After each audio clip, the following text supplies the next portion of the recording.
If detox drinks actually worked, hospitals would prescribe them, not influencers, not wellness retreats, not 3-day reset programs, hospitals.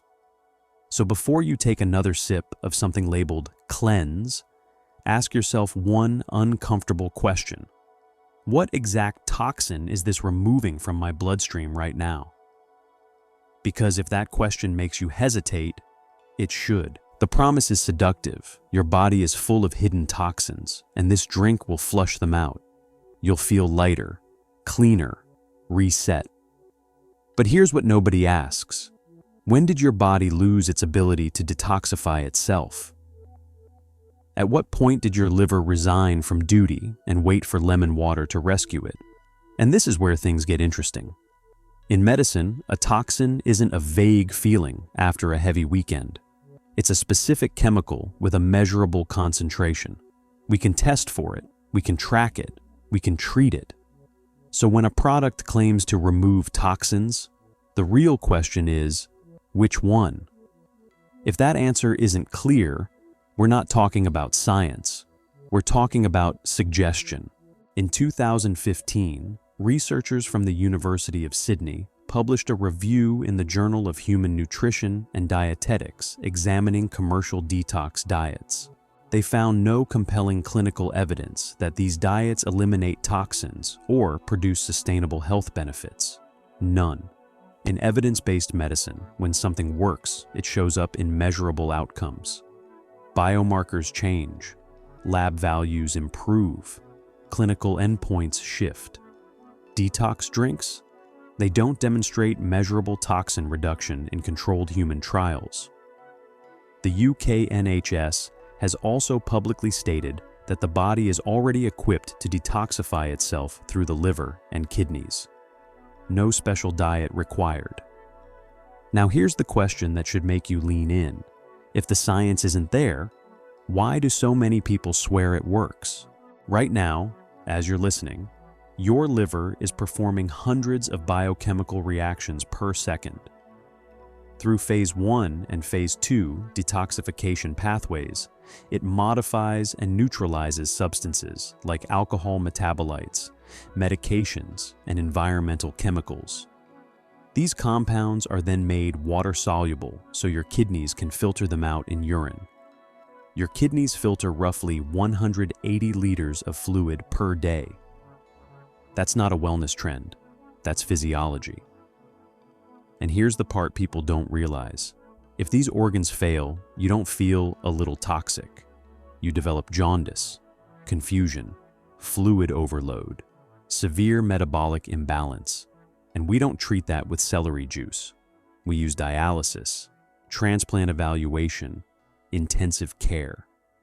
So if detox drinks truly enhanced this system, we would use them in clinical practice. We don't. But here's where I'm going to surprise you.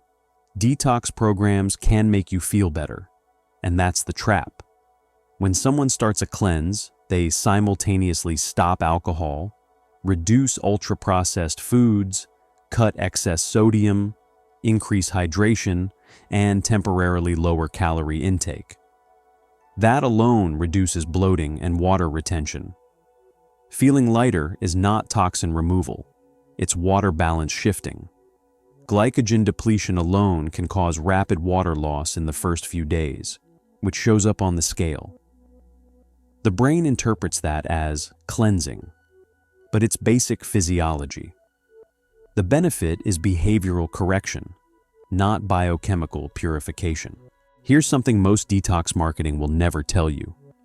Phase 2. Liver detoxification requires amino acids. That means adequate protein intake is necessary for optimal detox function. Many juice cleanses drastically reduce protein consumption. So paradoxically, some detox regimens may deprive your liver of the building blocks it needs to perform detoxification efficiently. Let that sink in. A program marketed to support liver detox may nutritionally limit the very pathways it claims to enhance. Now think about this. Most juice cleanses remove fiber and concentrate sugars. Without fiber to slow absorption, blood glucose rises quickly, then crashes. That crash can cause headaches, fatigue, shakiness, irritability. And here's where psychology steps in. Those symptoms are often interpreted as toxins leaving the body. They are not toxins leaving. They are glucose fluctuations. Your body isn't purging poison. It's responding to rapid sugar absorption. Activated charcoal is often sold as a toxin magnet. And yes, in emergency medicine, we use it in very specific poisoning cases, under strict timing protocols. But casually consuming charcoal can bind medications and reduce their absorption, including oral contraceptives and critical prescriptions. So instead of detoxifying, you may be interfering with necessary treatment. That's not cleansing. That's risk. Now let's address the deeper layer. Detox marketing doesn't just sell a drink. It sells redemption. You overate. You drank too much. You feel guilty. And now you want a reset button. The cleanse becomes symbolic, a ritual of renewal. But biology doesn't operate on guilt cycles. It operates on consistency. There is no accumulated sludge waiting to be flushed out after a weekend.